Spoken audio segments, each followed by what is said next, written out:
quelle est l'émotion la plus importante pour perdre du poids rapidement? Aujourd'hui, on ne parle pas de régime, on ne parle pas d'aliments, on parle de votre mental. Je vous donne tout de suite une des clés indispensables, peut-être une des plus importantes que vous aurez jamais écoutées sur la perte de poids et comment vous sentir bien dans votre corps.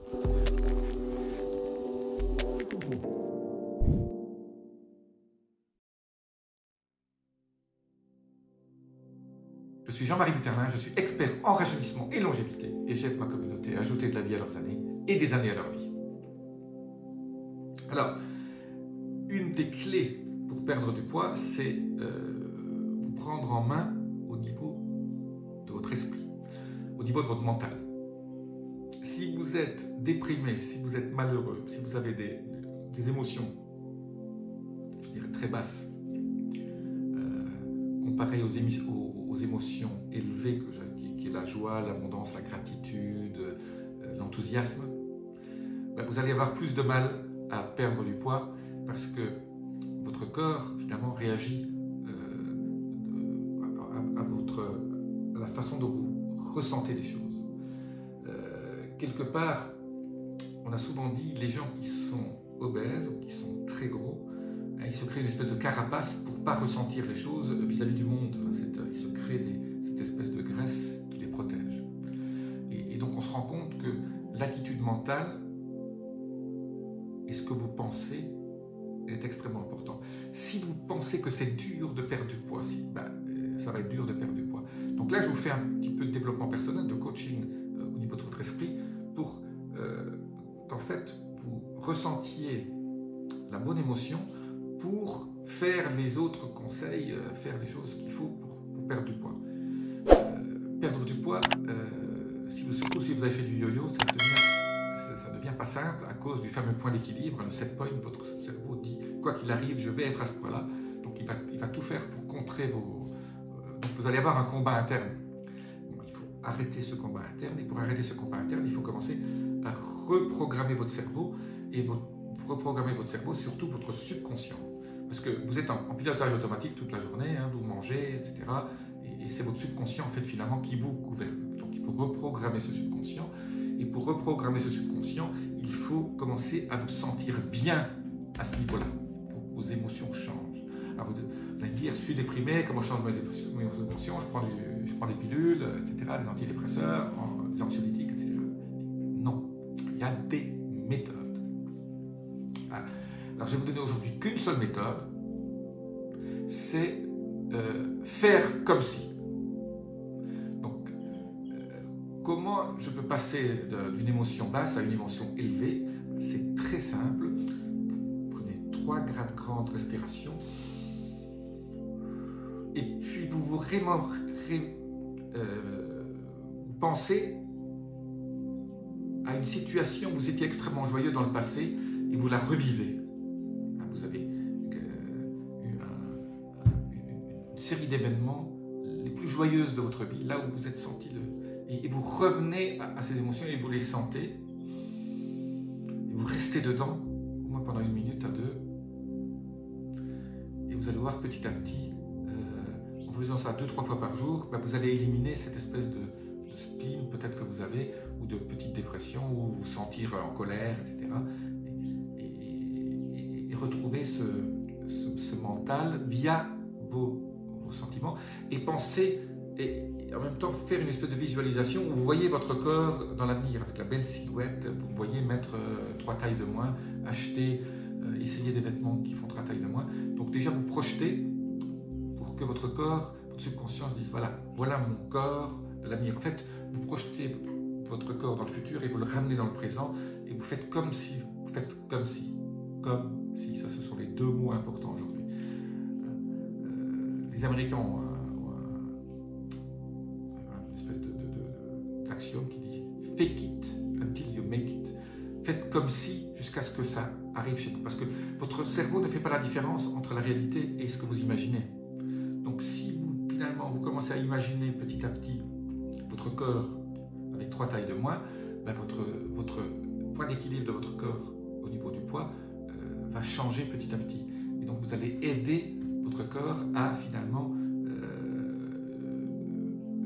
aboutir à ce que vous désirez. Alors ça prend un peu de temps, il faut le faire tous les jours, ça prend 2-3 minutes, et donc imaginez-vous dans votre corps, après avoir été dans, dans de la joie. Donc si vous êtes joyeux déjà le matin, c'est parfait, faites juste cette visualisation de votre corps avec la silhouette que vous désirez.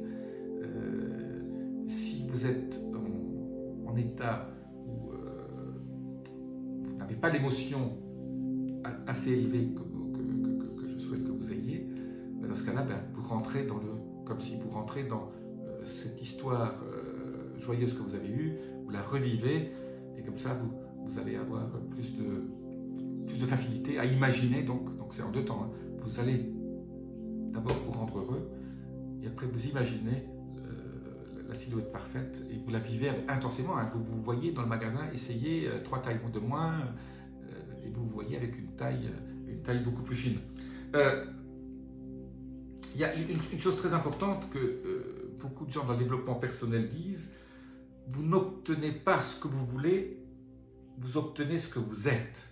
Si vous êtes heureux, si vous visualisez et vous manifestez à partir d'un sentiment de bonheur, vous pourrez avoir ce que vous voulez.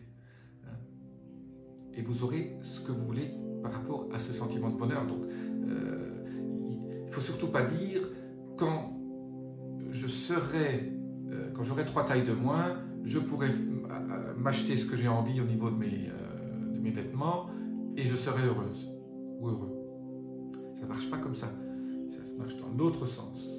Je suis heureux, donc si vous n'êtes pas, il faut faire comme si. J'agis, je fais ce qu'il faut, je visualise, je suis les conseils de Jean-Marie au niveau de la nutrition, au niveau de... Et derrière, j'aurai ce que je voulais, j'aurai ce que je veux, c'est-à-dire un corps de rêve. Est-ce que vous avez bien saisi toute cette différence un peu subtile? Et donc, n'oubliez jamais ça, hein. Vous n'aurez jamais ce que vous voulez, vous aurez ce que vous êtes. Vous n'obtenez pas ce que vous voulez, vous obtenez ce que vous êtes. Et quand je dis être, c'est l'état émotionnel élevé au niveau la joie, l'enthousiasme, la gratitude. Alors, je vais vous donner un petit bonus aujourd'hui, c'est le sourire. Les gens qui sourient, quand vous souriez, vous activez les muscles, ici, un certain nombre de muscles, qui font en sorte que votre cerveau dit, tiens, ces muscles sont liés à un système automatique qui fait que votre cerveau fabrique de la sérotonine et donc vous êtes heureux.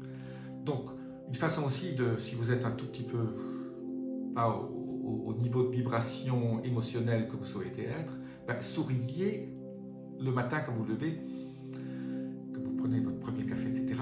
Forcez-vous à sourire. Et rien que se forcer à sourire, ça vous change votre état émotionnel. Donc, pensez à ce petit truc. Forcez-vous à sourire et vous allez aussi... Et donc après, vous pouvez visualiser aussi plus facilement parce que vous êtes dans cet état déjà émotionnel élevé.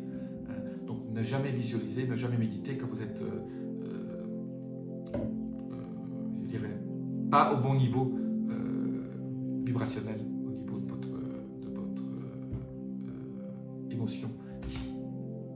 Et essayez de rendre les deux cohérents. C'est-à-dire que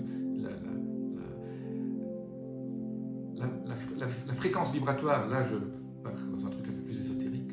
Ici, nous sommes dans le magnétisme, donc nous émettons un champ magnétique via l'émotion que nous avons dans notre cœur. Nous émettons un champ électrique au niveau de votre cerveau. Quand les deux sont cohérents, vous émettez une signature électromagnétique dans l'univers et vous attirez finalement toutes les bonnes choses. C'est pour ça que c'est aussi très important. Les gens qui veulent perdre du poids et qui veulent changer ce point d'équilibre, vous allez attirer à vous des gens qui sont dans le même état d'esprit et qui vont vous renforcer, qui vont augmenter votre énergie. Et donc, si vous êtes dans le contraire, vous allez attirer à vous des gens qui vont se plaindre. Si vous voyez des gens, si vous avez des amis qui se plaignent tout le temps, balancez-les. Se plaindre, c'est une énergie des plus négatives qu'il peut y avoir. Donc, si vous avez quelqu'un qui vous appelle et qui se plaint, soyez empathique, raccrochez. Ne vous plaignez jamais parce que c'est une des énergies les plus mauvaises et vibratoirement vous allez baisser. Voilà, j'ai fait un peu de digression aujourd'hui et j'espère que ça vous a plu, ces petits conseils. Appuyez sur les petits boutons, laissez-moi vos commentaires. Namasté.